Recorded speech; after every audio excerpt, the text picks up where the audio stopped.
Léonie, 15. D'un pas ferme, elle s'avance vers l'autel et, sur l'Évangile, fait sa profession de foi. Les sœurs, l'une après l'autre, viennent exprimer leur bonheur de se placer sous son obédience. La mère leur est rendue.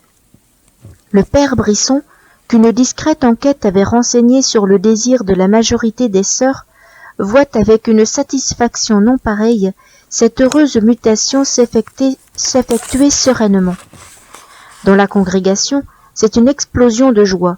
Les chères sœurs anciennes sortent du silence imposé par la charité et la prudence. Elles ne tarissent pas d'éloges pour cette fondatrice, encore grandie à leurs yeux par les années d'obscur dévouement. Les plus jeunes sont gagnées. Elles ont hâte de découvrir elles-mêmes les trésors de ce cœur maternel. Celles qui avaient fait souffrir mère Françoise de Sales sont les premières à être entourées de prévenance. Elles ont une place d'honneur en toutes circonstances et sont comblées d'attention. Non seulement elles se savent pardonner, mais elles se sentent aimées. À tel point que sœur Aimée de Sales s'exclame un jour « Ma mère, il suffit vraiment de vous offenser pour être désormais l'objet de votre affection et de vos soins particuliers. » Le seul fait que sœur Jeanne-Marie reste son assistante en dit long sur ce point. Les contemporains de saint François de Sales avaient donné de lui le même témoignage. Sa promptitude était plus prompte et sa délectation plus tendre à servir ceux qui l'avaient offensé. Décidément, sœur Françoise de Sales porte de mieux en mieux son nom. Sœur Thérèse de Sainte-Maure continue, jusqu'en septembre 1894, à conduire le noviciat. Sa santé requiert alors une fonction moins lourde, elle retourne au pensionnat de Paris. À ce moment, le père Brisson place, aux côtés de mère Avia, deux sujets de grande qualité de cœur et aux vertus religieuses éprouvées. Sœur Madeleine de Sales Puppet-Girard et sœur Aimée de Sales de Cissay. Âme bien trempée. Avec mère Françoise de Sales, elles sauront parfaitement correspondre aux vues du fondateur. Cette entière concordance de pensée laisse présager pour la congrégation une ère de particulière fécondité. Le 26 septembre 1894, sœur Aimée de Sales est nommée maîtresse des novices. Elle remplira cette charge jusqu'à son élection comme supérieure générale en 1939, c'est-à-dire pendant 45 ans. Sœur Madeleine de Sales reçoit la responsabilité des jeunes professes achevant leur formation. À partir de 1899, toutes deux seront conseillères de la supérieure générale réélue. Leur destin est désormais lié étroitement à celui de mère Françoise de Sales. Sous la tutelle de cette exceptionnelle trinité, les sœurs connaissent le bonheur d'être oblates, même dans le sacrifice, car la fondatrice va réussir à concilier en une harmonie parfaite les titres de supérieure et de mère. Fondatrice, mère Françoise de Sales l'est maintenant plus que jamais. D'ici la fin de son existence, dans plus de 30 lieux différents, elle enverra des oblates en réponse aux pressants appels qu'elle reçoit. Les voyages vont se multiplier, les trajets sont longs et fatigants, mais elle ne mesure pas sa peine. Si elle groupe les circuits, c'est plutôt par souci d'épargne. Pour juger par elle-même de l'opportunité d'une fondation ou pour consolider une œuvre récemment établie, elle doit se rendre sur place. Partout, les sœurs réclament sa visite. Elle apaise, console, relève les courages, instaure une vie de communauté authentique, maintient l'esprit salésien. De l'Angleterre à l'Autriche, de la Suisse à l'Italie, en passant par Grasse, Voiron ou Paris, infatigable voyageuse, elle sillonnera l'Europe. La capitale autrichienne ouvre son home pour les jeunes gouvernantes françaises de la haute société viennoise. Margate, dans l'île des Saints, et Châtel-Saint-Denis en Suisse, organisent un internat. La pension de famille de Grasse accueille les ouvrières en parfumerie. Celle de Berne, des étudiantes et employés de bureau. Voiron, comme Plancy, fournit aux jeunes filles un travail à l'ouvroir. Le foyer de Paris deviendra lieu de séjour attitré des étudiantes de l'Institut catholique.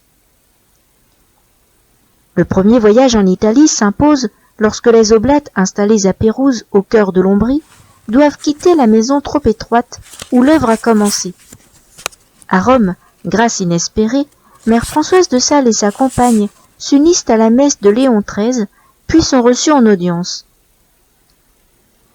Nous sommes les oblates de saint François de Sales, fondés par le père Brisson, achève le Saint-Père lui-même, en souriant. À Pérouse, une maison bien située est acquise. La fondatrice est satisfaite.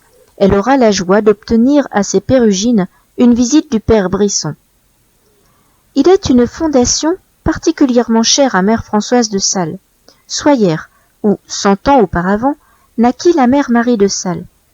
Le père Brisson a envoyé, le 26 mai 1893, un groupe d'oblates prendre possession de l'auberge de la Croix-Blanche, maison familiale des Chapuis. En face, la maison de l'oncle Fleury et sa cachette de prêtre réfractaire évoquent, avec un réalisme émouvant, la tragique révolution qui avait passé la frontière.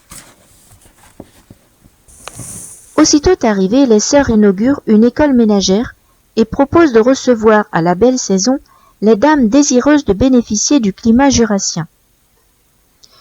En juillet 1894, mère Françoise de Sales conduit à ce haut lieu de la famille salésienne un groupe de jeunes filles de Troyes. Ainsi, des représentantes de la jeunesse ouvrière seront les toutes premières à se rendre au pays de la Bonne Mère. Avec sa petite troupe, mère Françoise de Sales monte à Notre-Dame de Forbourg. Là, elle recommande à la Vierge Marie toutes les œuvres, la mission, la congrégation. Elle renouvelle cet élan d'abandon noté sur le cahier intime quelques semaines plus tôt.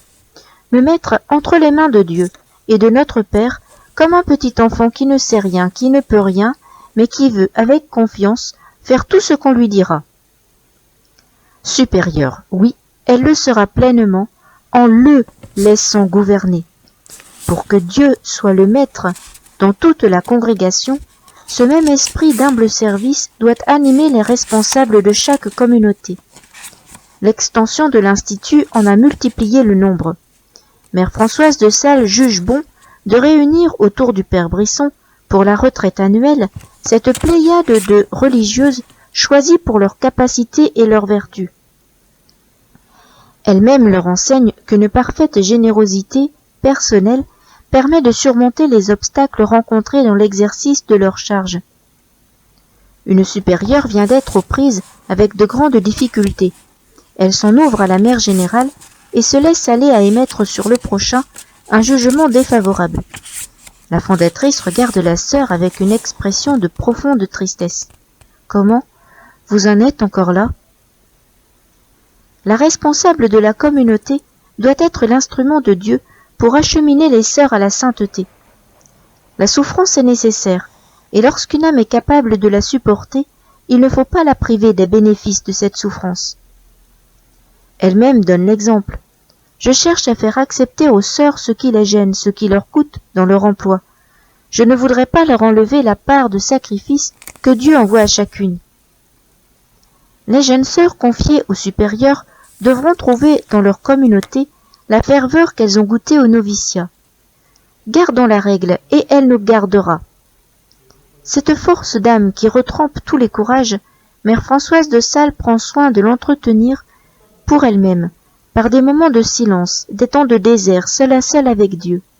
Le père Brisson a, dans ce but, acheté en 1890 aux environs de Troyes une tuilerie désaffectée. Le petit bois de la propriété est idéal pour les méditations